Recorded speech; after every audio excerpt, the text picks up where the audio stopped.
ರಾಜ್ಯ ಸರ್ಕಾರ ವರ್ಸಸ್ ರಾಜಭವನ, ಪ್ರಾಸಿಕ್ಯೂಷನ್ಗೆ ಅನುಮತಿ ಫಿಕ್ಸ್, ಯಾರು ಯಾರ ಕೈಗೊಂಬೆ? ಇದುವೇ ಚದುರಂಗದ ಮೊದಲ ಸ್ಟೋರಿ. ಕೈಗೊಂಬೆ ಯಾರು?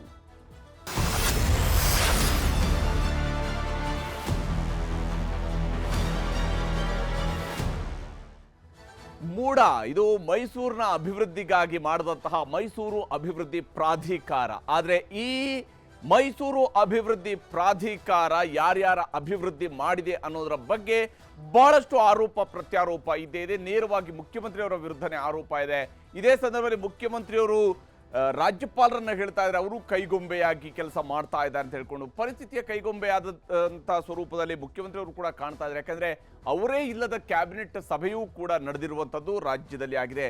ಮುಖ್ಯಮಂತ್ರಿಯನ್ನ ಹೊರಗಿಟ್ಟು ಕ್ಯಾಬಿನೆಟ್ ಸಭೆಯನ್ನು ಕೂಡ ನಡೆಸುವಂತಹ ಪರಿಸ್ಥಿತಿ, ಅಂಥದ್ದೊಂದು ಪ್ರಸಂಗ ಉದ್ಭವ ಆಗೋದಕ್ಕೆ ಕಾರಣ ಆಗಿದ್ದು ಮೂಡ ಹಗರಣದಲ್ಲಿ ಕೇಳಿ ಬಂದಿರುವಂತಹ ಆರೋಪಗಳು. ರಾಜ್ಯ ಸರ್ಕಾರ ವರ್ಸಸ್ ರಾಜಭವನದ ಸಂಘರ್ಷ ಈಗ ಜಾರಿಯಲ್ಲಿದೆ. ರಾಜ್ಯಪಾಲರು ಕೇಂದ್ರ ಸರ್ಕಾರದ ಕೈಗೊಂಬೆ ಅನ್ನುವಂತಹ ಮಾತನ್ನ ಮುಖ್ಯಮಂತ್ರಿ ಸಿದ್ದರಾಮಯ್ಯ ಅವರು ಹೇಳ್ತಾ ಇದ್ದಾರೆ. ಹಾಗಾಗಿ ಇಲ್ಲಿ ಬೊಂಬೆ ಆಡಿಸ್ತಾ ಇರೋರು ಯಾರು ಅಂತ ಹೇಳಿದ್ರೆ ಕೇಂದ್ರ ಸರ್ಕಾರದವರು ಅನ್ನುವಂಥದ್ದನ್ನ ಮುಖ್ಯಮಂತ್ರಿ ಅವರು ಹೇಳ್ತಾ ಇರುವಂಥದ್ದು. ಕಾನೂನು ಸಂಘರ್ಷದೊಂದಿಗೆ ಚದುರಂಗದಾಟವೂ ಕೂಡ ಈಗ ಶುರುವಾಗಿದೆ. ಕಾನೂನು ಸಂಘರ್ಷ ಒಂದು ಕಡೆಯಲ್ಲಿ, ಮತ್ತೊಂದು ಕಡೆಯಲ್ಲಿ ಬಹಳ ತೀವ್ರ ಸ್ವರೂಪದ ಚದುರಂಗದಾಟ ಈಗ ಕುತೂಹಲ ಭರಿತವಾಗಿ ಸಾಗ್ತಾ ಇದೆ. ಯಾಕಂದ್ರೆ ಗವರ್ನರ್ ಅವರು ನೋಟಿಸ್ ಕೊಟ್ಟಿರುವಂತಹ ಅದರ ವೇಗ ಹೇಗಿತ್ತು ಅನ್ನೋದನ್ನ ಈಗಾಗಲೇ DCM DK ಶಿವಕುಮಾರ್ ಅವರು ಪಾಯಿಂಟ್ ಬೈ ಪಾಯಿಂಟ್ ವಿವರಿಸಿದ್ದಾರೆ. ಯಾವ ಸ್ವರೂಪದ ವೇಗ ಇತ್ತು, ಯಾವ ಸ್ವರೂಪದಲ್ಲಿ ಕಂಪ್ಲೇಂಟ್ ಫೈಲ್ ಆಗಿದೆ, ಆ ಕಂಪ್ಲೇಂಟ್ನಲ್ಲಿದ್ದಂಥ ವಿಸ್ತಾರ, ಇಷ್ಟೆಲ್ಲ ಆದರೂ ಕೂಡ ಇಮಿಡಿಯೇಟ್ ಆಗಿ ಒಂದು ಉತ್ತರ ಬರುತ್ತೆ. ಉತ್ತರ ಬಂದ ತಕ್ಷಣಕ್ಕೆ ಕೆಲವು ನಿಮಿಷಗಳ ಅಂತರದಲ್ಲಿ ಮತ್ತೊಂದು ನೋಟಿಸನ್ನು ಮುಖ್ಯಮಂತ್ರಿಗೆ ಜಾರಿಗೊಳಿಸ್ತಾರೆ. ಯಾವ ಸ್ವರೂಪದಲ್ಲಿ ಕೈಗೊಂಬೆ ಆಗಿದ್ದಾರೆ ಅನ್ನೋದನ್ನು ಇವತ್ತು ಮುಖ್ಯಮಂತ್ರಿ ಸಿದ್ದರಾಮಯ್ಯನವರು ಕೂಡ ಹೇಳ್ತಾ ಇದ್ದಾರೆ. ಹಾಗಾದರೆ ಮುಖ್ಯಮಂತ್ರಿಯವರ ವಿರುದ್ಧ ಮಾಡಿರುವಂತಹ ವಿಚಾರಗಳಿಗೆ ಸಂಬಂಧಪಟ್ಟಂತೆ ಗವರ್ನರ್ ನೋಟಿಸ್ಗೆ ಉತ್ತರ ಕೊಟ್ಟಿದ್ದೀವಿ ಅನ್ನುವಂತಹ ಮಾತನ್ನ ಮುಖ್ಯಮಂತ್ರಿ ಸಿದ್ದರಾಮಯ್ಯನವರು ಹೇಳ್ಕೊಂಡಿದ್ದಾರೆ. ಕ್ಯಾಬಿನೆಟ್ನ ಮೂಲಕ ಉತ್ತರವನ್ನ ನೀಡಲಾಗಿದೆ. ನನಗೆ ಕೊಟ್ಟ ನೋಟಿಸ್ ವಾಪಸ್ ಪಡಿಬೇಕು, TJ ಅಬ್ರಹಾಂ ದೂರನ್ನ ತಿರಸ್ಕರಿಸಬೇಕು ಅಂತ ಹೇಳಿ ಮುಖ್ಯಮಂತ್ರಿ ಸಿದ್ದರಾಮಯ್ಯನವರು ಆಗ್ರಹಿಸಿದ್ದಾರೆ. Cabinet has decided reply has been prepared and to withdraw the notice given to Chief Minister and to reject the complaint made by Mr. Abraham. ಆದರೆ ದೂರುದಾರರಾಗಿರುವಂತಹ ಅಬ್ರಹಾಂ ಏನು ಸುಮ್ಮನೆ ಕುಳಿತಿಲ್ಲ, ದೂರಿನಲ್ಲಿ ಏನೂ ಇಲ್ಲ ಅಂತ ಹೇಗೆ ಹೇಳ್ತೀರಿ ಅನ್ನುವಂತಹ ಪ್ರಶ್ನೆನ ಅವರು ಕೇಳಿದ್ದಾರೆ. ಯಾವ್ದಾದ್ರು ಒಂದು ನಿಖರ ತಪ್ಪು ಇದ್ರೆ ಅದನ್ನ ಹೇಳಬೇಕು. ಭಾಮೈದ ಖರೀದಿ ಮಾಡಿದಾಗ ಕೃಷಿ ಭೂಮಿ ಇತ್ತ, ಅದು 2004ರಲ್ಲಾದ್ರೂ ಅದು ಕೃಷಿ ಭೂಮಿ ಅಂತ ಗೊತ್ತಾಗಿಲ್ವಾ? ಪ್ರಾಸಿಕ್ಯೂಷನ್ಗೆ ಗವರ್ನರ್ ಕೊಟ್ಟೇ ಕೊಡ್ತಾರೆ, ಕೋರ್ಟ್ಗೆ ಹೋದ್ರೆ ನಾವು ಕೂಡ ಹೋಗ್ತೀವಿ ಅನ್ನುವಂತಹ ಮಾತನ್ನ ಇಲ್ಲಿ ಮುಖ್ಯಮಂತ್ರಿಯವರ ವಿರುದ್ಧ ಪ್ರಾಸಿಕ್ಯೂಷನ್ಗೆ ಅವಕಾಶ ಕೊಡಬೇಕು ಅಂತ ಕೇಳಿರುವಂತಹ TJ ಅಬ್ರಹಾಂ ಅವರು ಹೇಳಿದ್ದಾರೆ. ನಮ್ಮ ಜೊತೆಗೆ CM ವಿರುದ್ಧ ದೂರನ್ನು ಕೊಟ್ಟಿರತಕ್ಕಂಥ TJ ಅಬ್ರಹಾಂ ಅವರು ಇದ್ದಾರೆ. ಕ್ಯಾಬಿನೆಟ್ ಅಲ್ಲಿ ಡಿಸೈಡ್ ಮಾಡಿದೆ ಸರ್ಕಾರ, ಯಾವುದೇ ಕಾರಣಕ್ಕೂ ಕೂಡ ಇದಕ್ಕೆ ಪ್ರಾಸಿಕ್ಯೂಷನ್ಗೆ ಅನುಮತಿ ಕೊಡಬಾರದು, ರಾಜ್ಯಪಾಲರು ನಿರ್ಣಯವನ್ನು ವಾಪಸ್ ಪಡಿಬೇಕು ಅನ್ನೋದು ಹೇಳಿದ್ದಾರೆ. ನಾನು ಯಾವುದೇ ರೀತಿಯ ತಪ್ಪು ಮಾಡಿಲ್ಲ ಅನ್ನುವಂಥದ್ದು ಮಾತ್ರ ಸಮರ್ಥನೆ ಮಾಡ್ಕೊಂಡಿದ್ದಾರೆ. ನೀವು ನೋಡ್ಬೇಕಾದ್ರೆ ಅಲ್ಲಿ ಏನೂ ಇಲ್ಲ, ಕಂಪ್ಲೇಂಟಲ್ಲಿ ಏನೂ ಇಲ್ಲ ಅಂತ ಹೇಳಿದ್ದಾರೆ. ಹೆಂಗೆ ಏನೂ ಇಲ್ಲ ಅಂತ ಹೇಳಿದಿರಿ ಅಂತ ನನ್ನ ಪ್ರಶ್ನೆ. ಒಬ್ಬರು ಕೇಸ್ ಹಾಕ್ತಾರೆ, ಆ ಕೇಸಿಗೆ ಅಬ್ಜೆಕ್ಷನ್ಸ್ ಫೈಲ್ ಮಾಡ್ತೀರಾ. ಅಬ್ಜೆಕ್ಷನ್ ಫೈಲ್ ಮಾಡಿದಾಗ ಏನು ಹೇಳ್ತೀರಾ? ಅದರಲ್ಲಿ ಏನಿಲ್ಲ ಸಮಿತಿ ಒಂದು ಲೈನ್ ಹಾಕ್ಬಿಟ್ರೆ ಸಾಕಾ? ನೀವು 2004ರಲ್ಲಿ ನೀವು ಕೃಷಿ ಭೂಮಿ ಅಂತ ನಿಮ್ಮ ಬಾಮೈದ ಕೊಂಡ್ಕೊಂಡಾಗ ಅಲ್ಲಿ ಕೃಷಿ ಭೂಮಿ ಇತ್ತಾ? ಕೃಷಿ ಭೂಮಿ ಇಲ್ಲದೆ ಕೃಷಿ ಭೂಮಿ ಅಂತ ಹೆಂಗೆ ತೊಗೊಂಡ್ರಿ ನೀವು? ಕಣ್ಣು ಮುಚ್ಕೊಂಡು ಇಲ್ಲ ಕಣ್ಣು ಕಾಣಿಸ್ದೆ ಅಲ್ಲಿ ಹೋಗ್ಬಿಟ್ಟು ಯಾರೋ ಹೇಳಿದ್ರು ಅಂತ ಕೊಂಡ್ಕೊಬಿಟ್ರಾ? 2005ರಲ್ಲಿ ಕನ್ವರ್ಷನ್ ಆಯಿತು ಆ ಜಮೀನು. ಯಾರು? ಇದೇ ನಿಮ್ಮ ಬಾಮೈದ ಅಪ್ಲಿಕೇಶನ್ ಹಾಕಿ ಕನ್ವರ್ಷನ್ ಮಾಡಿಕೊಡಿ ಅಂತ ಹೇಳ್ತಾರೆ. ಕೇಳೋದು ಯಾವುದು? ನಂದು ಜಮೀನು. ನೀವು ಕೊಂಡ್ಕೊಂಡ ಮೇಲಾದರೂ 2004ರಲ್ಲಿ ಕೊಂಡ್ಕೊಂಡ ಮೇಲಾದರೂ ನೀವು ಜಮೀನು ನೋಡಿರ್ಬೇಕಲ್ಲ, ಸೈಟ್ಗಳಾಗಿ ಹಂಚಿಕೆ ಆಗ್ಬಿಟ್ರು ಜಮೀನನ್ನು ನನ್ನ ಜಮೀನು ಅಂತ ಹೇಳ್ತಾರೆ. ಅದರಲ್ಲಿ ಅಪರಾಧ ಇಲ್ವಾ? ಆಯಿತು. ನೆಕ್ಸ್ಟು ಕನ್ವರ್ಷನ್ಗೆ ಯಾರು? DC ತಹಸೀಲ್ದಾರ್ ಇಬ್ಬರು ರಿಪೋರ್ಟ್ ಇದೆ, ಸ್ಪಾಟ್ ಇನ್ಸ್ಪೆಕ್ಷನ್ ರಿಪೋರ್ಟ್. ಅಲ್ಲೋಗಿ ನೋಡಿದ್ರಂತೆ, ಖುದ್ದಾಗಿ ನೋಡಿದ್ರಂತೆ. ಏನು ಕಾಣಿಸ್ತವ್ರಿಗೆ? ಎಲ್ಲಿತ್ತು ಕೃಷಿ ಭೂಮಿಯಲ್ಲಿ? ಎಲ್ಲ ಸೈಟ್ಗಳಾಗಿ ಹಂಚ್ಬಿಟ್ಟವ್ರೆ, ರೋಡ್ಗಳವೆ, ಅದು ಕೃಷಿ ಭೂಮಿ ಅಂತ. ಯಾರ್ದು ಪ್ರಭಾವ ಇಲ್ಲದ್ರೆ ಇವ್ರು ಮಾಡ್ಬಿಡ್ತಾರೇನ್ರಿ? ಯಾರು ಪ್ರಭಾವ ಇತ್ತು ಅಂತ ಅವ್ರು ಹೇಳ್ಬೇಕು. ನನಗೆ ಕೇಳೋಕ್ಕಿಂತಲೂ ಅವ್ರು ಕೇಳಿ, ತಹಸೀಲ್ದಾರ್ಗೂ ಅವತ್ತಿದ್ದೊಂದು DC ಅವ್ರು ಕೇಳಿ. ನಾನು ಕಳ್ಳ ಸುಳ್ಳ ಮೋಸ್ಕರ ರೀ, ನಾನು ಇಲ್ಲಿ ಹೇಳಿರೋದ್ರಲ್ಲಿ ಏನು ತಪ್ಪಿದೆ ಅಂತ ಕೇಳಿ. That is immaterial. ಇಲ್ಲಿ ನಾನು ನಿಮ್ಮ ಬಗ್ಗೆ ಬರೆದಿರೋದು ತಪ್ಪಿದೆಯಾ? ಕಾನೂನುಬದ್ಧವಾಗಿ ಹೋಗಿದ್ದೀನಿ. ಹೈಕೋರ್ಟ್ ಆದೇಶ ಇದೆ, ನಾನು PCR ಹಾಕೋದು ಮುಂಚೆ ಹೋಗಲೇಬೇಕು, ತೊಗೊಂಬರ್ಬೇಕು ಅಂತ. ಆ ಪ್ರಕಾರ ಮಾಡಿ ಏನು ತಪ್ಪು? ಹೋದೆ, ಅವರು ಆಲೈಸಿ ಎಲ್ಲ ನೋಡಿದ್ದಾರೆ. 1.5 ಗಂಟೆ ಕೇಳಿದ್ಮೇಲೆ ಇನ್ನೂ ಬೇಕೇನ್ರಿ ಅರ್ಥ ಆಗೋಕ್ಕೆ? ಒಂದು ಸಣ್ಣ ನೋಟಿಸ್ ಕೊಡೋದಕ್ಕೆ ಎಷ್ಟು ದಿನ ಬೇಕು ಗವರ್ನರ್ಗೆ? ಕಳಿಸೋರೆ ಈ 1.5 ಗಂಟೆ 11ರಿಂದ 12:30 12:45ವರೆಗೂ ಕೇಳ್ಬಿಟ್ಟು ಸಾಯಂಕಾಲ 5 ಗಂಟೆಗೆ ಕಳಿಸಿ ಹೆಂಗೂ ಇದೆ ಅಂತ ಹೇಳೋದಕ್ಕಿಂತಪ್ಪ ರಿಕ್ವೆಸ್ಟಲ್ಲಿ ಪ್ಯಾರಾಗ್ರಾಫ್ ವೈಸು ನಾನು ಏನೇನು ಡಾಕ್ಯುಮೆಂಟು ಇದಕ್ಕೆ ಸಪೋರ್ಟಿಂಗ್ ಅಂತ ಹಾಕಿದ್ದೀನಿ. ಆ ಪ್ಯಾರಾಗ್ರಾಫ್ ಓದ್ಬಿಟ್ಟು ಆ ಸಪೋರ್ಟಿಂಗ್ ಡಾಕ್ಯುಮೆಂಟ್ಸ್ ಇದೆಯಾ ಅಂತ ನೋಡೋದು ಅಷ್ಟೇ ರೀ ಕೆಲಸ. ಕೋರ್ಟ್ಗೆ ಹೋದರೆ ನಾವು ಹೋಗ್ತೀವಿ ಕೋರ್ಟ್ಗೆ, ನಾವು ಬರೀ ಕಾನೂನು ಬದ್ಧ ಹೋರಾಟ ಮಾಡ್ತೀವಿ ನಾವು. ಇದಿಷ್ಟು ಟಿ.ಜೆ. ಅಬ್ರಹಂ ಅವರ ಮಾತು. ಕ್ಯಾಮ್ರಾ ಪರ್ಸನ್ ಕೊಂಡೆಯ ಜೊತೆಗೆ ಕೃಷ್ಣ ಜಿ.ಬಿ, ನ್ಯೂಸ್ 18 ಕನ್ನಡ, ಬೆಂಗಳೂರು. ಹೀಗೆ ಅಬ್ರಹಾಂ ಅವರು ಹೇಗೆ ತರಾತುರಿಯಲ್ಲಿ ಗವರ್ನರ್ ಅವರು ನೋಟಿಸನ್ನು ಕೊಟ್ಟಿದ್ದಾರೆ ಅಂದರೆ ಡಿ.ಕೆ. ಶಿವಕುಮಾರ್ ಅವರು ಹೇಳಿದ್ರಲ್ಲ, ಒಂದು ದಿವಸ ಏನು ಕಂಪ್ಲೇಂಟ್ ಬರುತ್ತೆ ಗವರ್ನರ್ ಹತ್ರ, ಅವ್ರ ಹತ್ರ ಒಂದು ಮನವಿ ಬರುತ್ತೆ, ಪ್ರಾಸಿಕ್ಯೂಷನ್ಗೆ ಅವಕಾಶ ಕೊಡಿ ಅಂತ ಬರುತ್ತೆ. ಬಂದ ತಕ್ಷಣವೇ ಅವತ್ತೇ ಸಂಜೆಗೆ ನೋಟಿಸ್ ಕಳಿಸಿದ್ದಾರೆ ಅಂತ ಹೇಳ್ತಾರಲ್ಲ, ಅದನ್ನು ಸಮರ್ಥನೆ ಕೊಟ್ಟಿದ್ದಾರೆ. ಯಾಕಂದರೆ ನಾನು ಆಲ್ರೆಡಿ ಸುಮಾರು 1-1.5 ಗಂಟೆ ಕೂತ್ಕೊಂಡು ಗವರ್ನರ್ಗೆ ಇದನ್ನೆಲ್ಲ ಎಕ್ಸ್ಪ್ಲೈನ್ ಮಾಡಿದ್ದೆ ಅಂತೇಳಿ. ಅಂದರೆ ಇಲ್ಲಿ ರಾಜ್ಯಪಾಲರನ್ನ ಭೇಟಿಯಾದಂಥ ಸಂದರ್ಭದಲ್ಲಿ ಅಬ್ರಹಾಂ ಅವರು ಮುಖ್ಯಮಂತ್ರಿ ವಿರುದ್ಧದ ಎಲ್ಲ ಕಂಪ್ಲೇಂಟ್ಗಳನ್ನು ಕೂಡ ಸಂಪೂರ್ಣವಾಗಿ ವಿವರಿಸಿದ್ದಾರೆ. ಅದಾದ ನಂತರ ಗವರ್ನರ್ ಅವರು ಈ ನೋಟಿಸನ್ನು ಕೊಟ್ಟಿದ್ದಾರೆ ಅನ್ನುವಂಥ ಸಮರ್ಥನೆಯನ್ನು ಅಬ್ರಹಾಂ ಅವರು ನೀಡ್ತಾ ಇದ್ದಾರೆ. ಇದರ ನಡುವೆ ಮುಖ್ಯಮಂತ್ರಿ ಸಿದ್ದರಾಮಯ್ಯ ಅವ್ರನ್ನ ಒಂದು ಕಡೆ ಬೆಂಗಳೂರಲ್ಲಿ ಮಾತನಾಡಿಸಿದ್ರು, ನಂತರ ಮತ್ತೆ ಮೈಸೂರಿನಲ್ಲೂ ಕೂಡ ಮುಖ್ಯಮಂತ್ರಿ ಅವ್ರನ್ನ ಪ್ರಶ್ನಿಸಿದಾಗ ಅವರು ಸ್ವಲ್ಪ ಗರಂ ಆದರೂ ಕೂಡ ನನಗೆ ಯಾಕ್ರಿ ಹೆದರಿಕೆ ಅನ್ನುವಂತಹ ಪ್ರಶ್ನೆಯನ್ನು ಮುಖ್ಯಮಂತ್ರಿ ಸಿದ್ದರಾಮಯ್ಯ ಅವರು ಕೇಳ್ತಾ ಇದ್ದಾರೆ. ಕಾನೂನು ರೀತಿ ಅವರು ಮಾಡಿಲ್ಲ, ನಾನು ಯಾಕೆ ಹೆದರ್ಕೊಳ್ಬೇಕು, ನಾನು ತಪ್ಪೇ ಮಾಡಿಲ್ವಲ್ಲ ಅನ್ನುವಂತಹ ಸಮರ್ಥನೆಯನ್ನು ಕೂಡ ಮುಖ್ಯಮಂತ್ರಿ ಸಿದ್ದರಾಮಯ್ಯವರು ಕೊಟ್ಟಿದ್ದಾರೆ. ಅಷ್ಟೇ ಅಲ್ಲದೆ ಮತ್ತೊಂದು ಕಡೆಯಲ್ಲಿ ತಮಗೆ ಮುಖ್ಯಮಂತ್ರಿಯಾಗಿ ಪ್ರಮಾಣ ವಚನವನ್ನು ಬೋಧಿಸಿದಂತಹ ರಾಜ್ಯಪಾಲರ ವಿಚಾರದಲ್ಲಿ ಕೇಂದ್ರ ಸರ್ಕಾರದ ಕೈಗೊಂಬೆಯಂತೆ ಕೆಲಸ ಮಾಡ್ತಾ ಇದ್ದಾರೆ ಅನ್ನುವಂತಹ ಆರೋಪವನ್ನು ಕೂಡ ಮಾಡಿದ್ದಾರೆ. ನೋಟಿಸನ್ನು ವಾಪಸ್ ತೆಗೆದುಕೊಳ್ಬೇಕು, ರಾಜ್ಯಪಾಲರು ಕೇಂದ್ರ ಸರ್ಕಾರದ ಕೈಗೊಂಬೆಯಾಗಿದ್ದಾರೆ, ಬಿಜೆಪಿ ಜೆಡಿಎಸ್ನ ಕೈಗೊಂಬೆಯಾಗಿ ಕೆಲಸ ಮಾಡಬಾರ್ದು ಅನ್ನುವಂಥ ಆಗ್ರಹವನ್ನು ಮುಖ್ಯಮಂತ್ರಿ ಸಿದ್ದರಾಮಯ್ಯವರು ಮಾಡಿದ್ದಾರೆ. ನನಗೆ ಯಾಕೆ ಹೆದರಿಕೆ? ಟೆಲ್ ಮಿ, ನನಗೆ ಯಾಕೆ ಹೆದರಿಕೆ?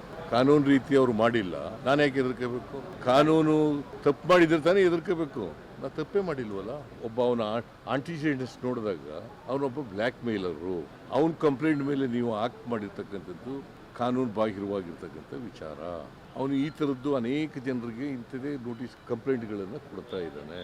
ಅದು ಯಾವುದೇ ಅಫೆನ್ಸನ್ನು ನಾನು ಮಾಡಿಲ್ಲ. ಅಷ್ಟೊಂದು ಆತುರವಾಗಿ ಕೊಟ್ಟಿದ್ದಾರಲ್ಲ. ಅದೇ ಜೊಲ್ಲೆ ಮೇಲೆ ಕಂಪ್ಲೇಂಟ್ ಇದೆ, ಮುರುಗೇಶ್ ನಿರಾಣಿ ಮೇಲೆ ಕಂಪ್ಲೇಂಟ್ ಇದೆ, ಜನಾರ್ದನ್ ರೆಡ್ಡಿ ಮೇಲೆ ಕಂಪ್ಲೇಂಟ್ ಇದೆ, ಅವ್ರ ಮೇಲೆ ಏನೂ ಮಾಡಲ್ಲ. ವರ್ಷಗಟ್ಟಲೆ ಇದೆ, ಅವ್ರ ಮೇಲೆ ಯಾಕೆ ಮಾಡಲಿಲ್ಲ? ಕೇಂದ್ರ ಸರ್ಕಾರ ರಾಜಭವನವನ್ನು ದುರ್ಬಳಕೆ ಮಾಡ್ಕೊತಾ ಇದೆ. ಎಲೆಕ್ಟೆಡ್ ಗೌರ್ಮೆಂಟನ್ನು ಡಿಸ್ಟೆಬಿಲೈಸ್ ಮಾಡಬೇಕು ಅಂತ ಹೊರಟಿದ್ದಾರೆ. ಸೊ ಅವರು ಕೊಟ್ಟಿರ್ತಕ್ಕಂಥ ನೋಟಿಸು ಕಾನೂನು ಬಾಹಿರವಾದದ್ದು. ಇದು ಸಂವಿಧಾನವನ್ನು ಕೊಲೆ ಮಾಡ್ತಕ್ಕಂಥ ರೀತಿ ಇದೆ, ಪ್ರಜಾಪ್ರಭುತ್ವವನ್ನು ನಾಶ ಮಾಡ್ತಕ್ಕಂಥ ರೀತಿ ಇದೆ. My role is not there. Where is my role? ನೀವು ಅವರ ಕೈಗೊಂಬೆ ರೀತಿ ಕೆಲಸ ಮಾಡ್ತಾ ಇದ್ದೀರಿ, ಸೆಂಟ್ರಲ್ ಗೌರ್ಮೆಂಟ್ನ ಕೈಗೊಂಬೆ ರೀತಿ ಕೆಲಸ ಮಾಡ್ತಾ ಇದ್ದೀರಿ. ಇದನ್ನು ವಾಪಸ್ ತಗೋಬೇಕು. ರಾಜ್ಯಪಾಲರು ಸಂಪೂರ್ಣವಾಗಿ ಕೇಂದ್ರ ಸರ್ಕಾರದ ಕೈಗೊಂಬೆ ರೀತಿಯಲ್ಲಿ ಕೆಲಸ ಮಾಡಿದ್ದಾರೆ. ಬಿಜೆಪಿ JDSನವರ ಕೈಗೊಂಬೆಯಾಗಿ ಕೆಲಸ ಮಾಡಿದ್ದಾರೆ. ಹೀಗೆ ಮುಖ್ಯಮಂತ್ರಿಯವರು ಹೇಳ್ತಾ ಇದ್ದಾರೆ, ನೀವು ಕೇಂದ್ರ ಸರ್ಕಾರದ ಕೈಗೊಂಬೆಯಂತೆ ಕೆಲಸ ಮಾಡ್ತಾ ಇದ್ದೀರಿ, ಮಾಡಿದ್ದಾರೆ ಅನ್ನುವಂತಹ ಮಾತುಗಳನ್ನು ಗವರ್ನರ್ ಅವರಿಗೆ ಮುಖ್ಯಮಂತ್ರಿ ಸಿದ್ದರಾಮಯ್ಯ ಅವರು ಹೇಳ್ತಾ ಇದ್ದಾರೆ. ಇದರ ನಡುವೆ ಹಾಗಾದರೆ ಸರ್ಕಾರಕ್ಕೆ ಇರುವಂಥ ಆಯ್ಕೆಗಳು ಏನಿದ್ದಾವೆ, ಯಾವ ಸ್ವರೂಪದಲ್ಲಿ, ಒಂದು ವೇಳೆ ಪ್ರಾಸಿಕ್ಯೂಷನ್ಗೆ ಅವಕಾಶ ಕೊಟ್ಟರೇನೋ, ಅವಕಾಶ ಕೊಡದೇ ಇದ್ದರೆ ಏನು ಅನ್ನುವಂಥ ಅಂಶಗಳನ್ನು ಕೂಡ ನಾವು ನಿಮಗೆ ಹೇಳಲೇಬೇಕಾಗಿರುವಂಥದ್ದು. ಬಹಳ ಮುಖ್ಯವಾಗಿ ಈ ವಿಚಾರದಲ್ಲಿ ಸರ್ಕಾರದ ನಡೆ ಹೇಗಿರುತ್ತೆ ಅನ್ನೋದನ್ನು ನಿಮಗೆ ಹೇಳ್ತಾ ಹೋಗ್ತೀನಿ. ಇಲ್ಲಿ ಒಂದು ನಿರ್ಣಯ ಪುರಸ್ಕೃತ ಆದರೆ, ಅಂದರೆ ನಿರ್ಣಯವನ್ನು ಅಂಗೀಕಾರ ಮಾಡಿದರೆ ಆಗ ಕದನ ವಿರಾಮ ಘೋಷಣೆ ಆದಂತೆ ಆಗುತ್ತೆ. ಅಂದರೆ ಈಗ ಏನು ಒಂದು ಸಂಘರ್ಷದ ವಾತಾವರಣ ನಿರ್ಮಾಣ ಆಗಿದೆಯಲ್ಲ, ಆ ಸಂಘರ್ಷ ನಿಲ್ಲುತ್ತೆ, ಇಲ್ಲಿಗೆ ನಿಂತು ಹೋಗುತ್ತೆ. ಒಂದು ವೇಳೆ ನಿರ್ಣಯ, ಕ್ಯಾಬಿನೆಟ್ ಕೈಗೊಂಡಿರುವಂತಹ ನಿರ್ಣಯ ಅಂಗೀಕಾರ ಆಯಿತು ಅಂತೇಳಿ ಆದರೆ ಆಗ ಕಾನೂನು ಹೋರಾಟದ ಪ್ರಕ್ರಿಯೆಗಳು ಆರಂಭ ಆಗುತ್ತೆ. ಎರಡೂ ಕಡೆಯವರ ಬತ್ತಳಿಕೆಯಲ್ಲಿರುವಂಥ ಅಸ್ತ್ರಗಳ ಪ್ರಯೋಗ ಆಗುತ್ತೆ. ಗವರ್ನರ್ ಅವರ ವಿರುದ್ಧ ಈಗ ಏನು ಪದಗಳ ಪ್ರಯೋಗ ಮಾಡಿದಾರಲ್ಲ ಮುಖ್ಯಮಂತ್ರಿಗಳು, ಇದಕ್ಕಿಂತ ತೀವ್ರತರವಾದಂತಹ ಪದಗಳ ಬಳಕೆಯೂ ಕೂಡ ಆಗಬಹುದು. ರಾಜಭವನ ವಿರುದ್ಧ ಕೋರ್ಟ್ಗೆ, ರಾಜಭವನದ ನಿರ್ಧಾರದ ವಿರುದ್ಧ ಕೋರ್ಟ್ಗೆ ಹೋಗ್ಬೋದು, ರಾಜ್ಯಪಾಲರ ವಿರುದ್ಧ ಜನಾಂದೋಲನವನ್ನು ಮೂಡಿಸುವಂತಹ ಪ್ರಯತ್ನವನ್ನು ಕೂಡ ಮಾಡಬಹುದು. ಹೀಗೆ ರಾಜ್ಯಪಾಲರು ಮಾಡಿರುವಂತಹ ಕ್ರಮ ಕಾನೂನುಬದ್ಧವಾಗಿಲ್ಲ. ಒಂದು ಚುನಾಯಿತ ಸರ್ಕಾರವನ್ನು, ಶಾಸನಬದ್ಧವಾಗಿ ರಚನೆಯಾಗಿರುವಂತಹ ಸರ್ಕಾರವನ್ನು, ಜನರು ಆಯ್ಕೆ ಮಾಡಿರುವಂತಹ ಸರ್ಕಾರವನ್ನು ದುರ್ಬಲಗೊಳಿಸೋದಕ್ಕೆ, ಅದನ್ನು ಡಿಸ್ಟೆಬಿಲೈಸ್ ಮಾಡೋದಕ್ಕೆ ಇವರು ಕೆಲಸ ಮಾಡ್ತಿದ್ದಾರೆ ಅನ್ನೋದನ್ನ ರಾಜ್ಯವ್ಯಾಪಿ ಪ್ರತಿಭಟನೆ ಮೂಲಕವಾಗಿ ಹೇಳುವಂತಹ ಪ್ರಯತ್ನವನ್ನು ಕೂಡ ಕಾಂಗ್ರೆಸ್ನವರು ಮಾಡಬಹುದು. ಒಂದು ಕಡೆಯಲ್ಲಿ ಕಾನೂನಿನ ಸಮರ, ಮತ್ತೊಂದು ಜನರ ಅದಾಲತ್ನಲ್ಲಿ ಮಾಡುವಂತಹ, ಜನರ ಪಂಚಾಯತ್ನಲ್ಲಿ ನಡೆಸುವಂತಹ ಒಂದು ಸಮರ, ಅದನ್ನು ಮಾಡಬಹುದು. ಹೈಕಮಾಂಡ್ ಮೂಲಕ ರಾಷ್ಟ್ರಪತಿಗೂ ಕೂಡ ದೂರು ಕೊಡಿಸುವಂತಹ ಕೆಲಸವನ್ನ ಕಾಂಗ್ರೆಸ್ನವರು ಕೂಡ ಮಾಡಬಹುದು ರಾಜ್ಯಪಾಲರ ವಿರುದ್ಧ. ರಾಜ್ಯಪಾಲರು ಒಂದು ಪಕ್ಷದ ಏಜೆಂಟ್ನ ರೀತಿಯಲ್ಲಿ, ಕೇಂದ್ರ ಸರ್ಕಾರದ ಏಜೆಂಟರ ರೀತಿಯಲ್ಲಿ ಕೆಲಸ ಮಾಡ್ತಿದ್ದಾರೆ ಅನ್ನೋದನ್ನ ರಾಷ್ಟ್ರಪತಿಯವರ ಗಮನಕ್ಕೂ ಕೂಡ ತರಬಹುದು. ರಾಜಭವನದ ಮುಂದೆಯೂ ಕೂಡ ದೊಡ್ಡ ಮಟ್ಟದಲ್ಲಿ ಧರಣಿಯನ್ನು ನಡೆಸುವುದರ ಕಡೆಗೂ ಕೂಡ ರಾಜ್ಯ ಸರ್ಕಾರ ಮುಂದಾಗುವಂತಹ ಸಾಧ್ಯತೆಯೂ ಕೂಡ ಇದ್ದೇ ಇರುವಂಥದ್ದು. ಅಂದ್ರೆ ಅಷ್ಟರ ಮಟ್ಟಿಗೆ ಸರ್ಕಾರ ಮತ್ತು ರಾಜಭವನದ ನಡುವಿನ ಸಂಘರ್ಷ ಈ ಒಂದು ಪ್ರಾಸಿಕ್ಯೂಷನ್ಗೆ ಒಪ್ಪಿಗೆ ಕೊಡ್ತಾರೆ ಅಥವಾ ತಿರಸ್ಕಾರ ಮಾಡ್ತಾರೆ ಅನ್ನೋಂತಹ ವಿಚಾರದಲ್ಲಿ ನಿಲ್ಲುತ್ತೆ. ಆದರೆ ಇವರೇನೋ ಪ್ರತಿಭಟನೆ ಮಾಡ್ತಾರೆ, ಇವರೇನೋ ನನ್ನ ವಿರುದ್ಧ ಜನಾಂದೋಲನ ರೂಪಿಸ್ತಾರೆ, ಇವರೇನೋ ನನ್ನ ವಿರುದ್ಧ ದೊಡ್ಡ ಕ್ಯಾಂಪೇನನ್ನು ಮಾಡ್ತಾರೆ ಅಂತ ಹೆದರುಕೊಂಡು ರಾಜ್ಯಪಾಲರು ಕೂಡ ಕೆಲಸ ಮಾಡೋಕ್ಕೆ ಸಾಧ್ಯ ಆಗಿಲ್ಲ. ಯಾಕಂದರೆ ಅವರು ರಾಜಭವನದಲ್ಲಿ ಕುಳಿತಿರುವಂತಹ ರಾಜ್ಯಪಾಲರಿಗೂ ಕೂಡ ಅವರದೇ ಆದಂತಹ ಹಕ್ಕುಗಳಿದ್ದಾವೆ, ಅವರದೇ ಆದಂತಹ ನೀತಿ ನಿಯಮಗಳಿದ್ದಾವೆ. ಅದರ ಪ್ರಕಾರ ಅವರು ಕೂಡ ಆ್ಯಕ್ಟ್ ಮಾಡ್ತಿರ್ತಾರೆ. ಹಿಂದೆಯೂ ಕೂಡ ಇಂತಹ ಆ್ಯಕ್ಟ್ ಮಾಡಿದ್ದಾರೆ. ಇದರಲ್ಲಿ ರಾಜಕೀಯದ ಹಸ್ತಕ್ಷೇಪವೇ ಇಲ್ಲ ಅಥವಾ ರಾಜಕೀಯದ ಪ್ರೇರಣೆಯೇ ಇಲ್ಲ ಅಂತ ಹೇಳುವಂಥದ್ದನ್ನು ಹೇಳೋದಕ್ಕೂ ಕೂಡ ಕಷ್ಟ ಆಗುತ್ತೆ. ಎಲ್ಲೋ ಒಂದು ಕಡೆಯಲ್ಲಿ ರಾಜಕೀಯದ ಪ್ರಭಾವಗಳು ಕೂಡ ಕೆಲಸ ಮಾಡುವಂಥದ್ರ ಬಗೆಗಿನ ಅನುಮಾನಗಳು ಹಲವು ರಾಜ್ಯಪಾಲರ ಮೇಲೆ ಬಂದಿದೆ. ಈ ಹಿಂದೆಯೂ ಕೂಡ ಬಂದಿತ್ತು. ಈಗ ಅಂತಹ ಅನುಮಾನ ದಟ್ಟ ಆಗುತ್ತಾ, ಆ ರೀತಿಯಾಗಿ ಏನಾದರೂ ಅಂತಹ ಪ್ರಭಾವವನ್ನು ಬೀರುವಂಥ ಕೆಲಸವನ್ನು ಏನಾದ್ರು ಮಾಡ್ತಾರ ಅನ್ನೋದ್ರ ಬಗ್ಗೆ ಕೂಡ ಅನುಮಾನಗಳು ಸಾಮಾನ್ಯ ಜನರಿಗೆ ಬರುವಂಥದ್ದು ಇದ್ದೇ ಇರುತ್ತೆ. ಇನ್ನು ಬಿಜೆಪಿ ವಿರುದ್ಧವೂ ಕೂಡ ರಾಷ್ಟ್ರ ಮಟ್ಟದಲ್ಲಿ ಕಾಂಗ್ರೆಸ್ನವರು ಹೋರಾಟವನ್ನು ರೂಪಿಸಬಹುದು. ಆ ಮೂಲಕವಾಗಿ ಪ್ರಬಲ ಕಾನೂನು ತಜ್ಞರ ತಂಡವನ್ನು ಕೂಡ ರೆಡಿ ಮಾಡಿಕೊಂಡು ಕಾನೂನು ಸಮರದ ಮೂಲಕವಾಗಿ ಕೂಡ ರಾಜ್ಯಪಾಲರ ನಿರ್ಣಯ, ರಾಜ್ಯಪಾಲರು ಪ್ರಾಸಿಕ್ಯೂಷನ್ಗೆ ಅವಕಾಶ ಕೊಟ್ಟಿರುವಂಥದ್ದೇ ಸಮರ್ಪಕ ಅಲ್ಲ ಅನ್ನುವಂತಹ ಒಂದು ವಾದವನ್ನು ನ್ಯಾಯಾಲಯಗಳಲ್ಲೂ ಕೂಡ ಮಂಡಿಸುವಂಥದ್ರ ಕಡೆಗೆ ಕೆಲಸವನ್ನು ಮಾಡ್ಬೋದು. ಈ ಮೂಲಕ ಕೈಗೊಂಬೆ ಯಾರು ಅನ್ನುವಂತಹ ವಿಚಾರದಲ್ಲಿ ಬಹಳಷ್ಟು ಚರ್ಚೆಗಳು ನಡೆದಿದ್ದಾವೆ. ಇದರ ನಡುವೆ ರಾಜ್ಯಪಾಲರು ರಾಜಕೀಯ ಏಜೆಂಟ್, ಕರ್ನಾಟಕದ ಕನ್ನಡಿಗರ ವಿರೋಧಿ ರಾಜ್ಯಪಾಲರು ಅನ್ನುವಂತಹ ಆರೋಪವನ್ನು ತಾವರ್ ಚಂದ್ ಗೆಹ್ಲೋಟ್ ಅವರ ವಿರುದ್ಧ ಸಚಿವ ಕೃಷ್ಣ ಬೈರೇಗೌಡ ಮಾಡಿದ್ದಾರೆ. ನೀವು ನಿಷ್ಪಕ್ಷಪಾತವಾಗಿ ಕೆಲಸ ಮಾಡ್ತಾ ಇದ್ದೀರಾ ಅಥವಾ ರಾಜಕೀಯ ಏಜೆಂಟ್ ಆಗಿ ಕೆಲಸ ಮಾಡ್ತಾ ಇದ್ದೀರಾ? ನಿಮ್ಮ ಉದ್ದೇಶ ಏನು? ಎಲ್ಲಿಂದನೋ ಬಂದ್ಬಿಟ್ಟು ಕರ್ನಾಟಕದ ಕನ್ನಡಿಗರು ಚುನಾವಣೆ ಮುಖಾಂತರ ಆಯ್ಕೆ ಮಾಡಿರುವ ಬಹುಮತ ಇರುವ ಸಿದ್ದರಾಮಯ್ಯನವರ ಸರ್ಕಾರ ಬೀಳಿಸಬೇಕು ಅಂತ ತಾನೇ ತಾವು ಬಂದಿರೋದು. ತಮ್ಮ ಉದ್ದೇಶ ಅಷ್ಟೇ ತಾನೇ. ನೀವು ಏನಾದರೂ ತನಿಖೆ ಮಾಡಬೇಕು ಅಂತ ಹೇಳಿದರೆ ಲೋಕಾಯುಕ್ತದವರು ಕೇಳಿದ್ರೆ ಅವರಿಗೆ ಪರ್ಮಿಷನ್ ಕೊಡೋದಿಲ್ಲ. ಇದಕ್ಕೆ ಇವತ್ತಿಗೂ ಕೂಡ ಶೋಕಾಸ್ ನೋಟಿಸ್ ಕೊಟ್ಟಿಲ್ಲ. ಇದನ್ನ ಯಾಕೆ ಇಟ್ಕೊಂಡಿದ್ದೀರಿ ಹಾಗಾದರೆ ತಾವು? ಸಿದ್ದರಾಮಯ್ಯನವ್ರದ್ದು ಮಾತ್ರ ಅವ್ರ ವಿರುದ್ಧವಾಗಿ ಅರ್ಜಿ 11:30 ಗಂಟೆಗೆ ಬರ್ತದೆ. ಅದರಲ್ಲಿ ಲೋಕಾಯುಕ್ತದವ್ರು ಕೇಳಿಲ್ಲ, ಯಾವ ಮ್ಯಾಜಿಸ್ಟ್ರೇಟು ಕೇಳಿಲ್ಲ. ಯಾರೋ ಒಬ್ಬರು ಬಂದು ಅರ್ಜಿ ಕೊಡ್ತಾರೆ. ಯಾರು ಅರ್ಜಿದಾರರು ಸುಪ್ರೀಂ ಕೋರ್ಟಲ್ಲಿ ಅವ್ರಿಗೆ ಜುಲ್ಮಾನೆ ಹಾಕಿದ್ದಾರೆ, ಅವರ ಕ್ಯಾರೆಕ್ಟರ್ ಸರಿ ಇಲ್ಲ ಅಂತ ಹೇಳಿದ್ದಾರೆ ಸುಪ್ರೀಂ ಕೋರ್ಟಲ್ಲಿ. ಅಂಥ ಒಬ್ಬ ವ್ಯಕ್ತಿ ಬಂದು ಅರ್ಜಿ ಕೊಟ್ಟ ಕೂಡಲೇ ನೀವು ತಕ್ಷಣ ಅದನ್ನು ಓದಿದ್ದೀರೋ ಇಲ್ಲವೋ ಗೊತ್ತಿಲ್ಲ. ಯಾಕಂದರೆ ಓದಿದ್ರೆ ಗೊತ್ತಾಗ್ತದೆ ಅದರಲ್ಲಿ ಏನು ಉರುಳಿಲ್ಲ ಅಂತೇಳಿ ಅಂತ. ಅಂಥದನ್ನು ಇವತ್ತು ಶೋಕಾಸ್ ನೋಟಿಸು ವಿತಿನ್ 1 ಡೇ, ಕೆಲವೇ ಗಂಟೆಗಳಲ್ಲಿ ನೀವು ಶೋಕಾಸ್ ನೋಟಿಸ್ ಕೊಡ್ತೀರಿ. ಇವೆಲ್ಲ ಬಂದು ನಿಮಗೆ ತಿಂಗಳು ವರ್ಷ ಆದರೂ ಕೂಡ ಇದನ್ನು ಇಟ್ಕೊಂಡು ಕೂತಿದ್ದೀರಿ. ಇದು ರಾಜಕೀಯ ಹೌದಾ ಅಲ್ವಾ?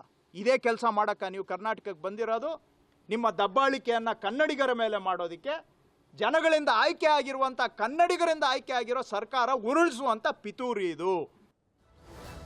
ಕರ್ನಾಟಕದಲ್ಲಿ ಸಾಮಾನ್ಯವಾಗಿ ರಾಜಭವನ ಮತ್ತು ವಿಧಾನಸೌಧದ ನಡುವೆ ಒಂದು ಸೌಹಾರ್ದಯುತವಾದಂಥ ಸಂಬಂಧ ಇರುತ್ತೆ ಮತ್ತು ಅದು ಇರಬೇಕು ಕೂಡ ಆಡಳಿತದ ದೃಷ್ಟಿಯಿಂದ ನೋಡಿದಾಗ. ಆದರೆ ಕೆಲವೊಂದು ಸಂದರ್ಭಗಳಲ್ಲಿ, ವಿಶೇಷ ಸಂದರ್ಭಗಳಲ್ಲಿ, ಹಿಂದೆ ಬಿಜೆಪಿ ರಾಜ್ಯದಲ್ಲಿ ಆಡಳಿತದ ನಡೆಸಿದಂಥ ಸಂದರ್ಭ ಕೂಡ ರಾಜಭವನ ಮತ್ತು ವಿಧಾನಸೌಧದ ನಡುವೆ ಸಂಘರ್ಷ ನಡೀತಾ ಇತ್ತು. ಈಗಲೂ ಕೂಡ ಅಂಥದ್ದೇ ವಾತಾವರಣ ಸೃಷ್ಟಿಯಾದಂತೆ ಕಾಣ್ತಾ ಇದೆ.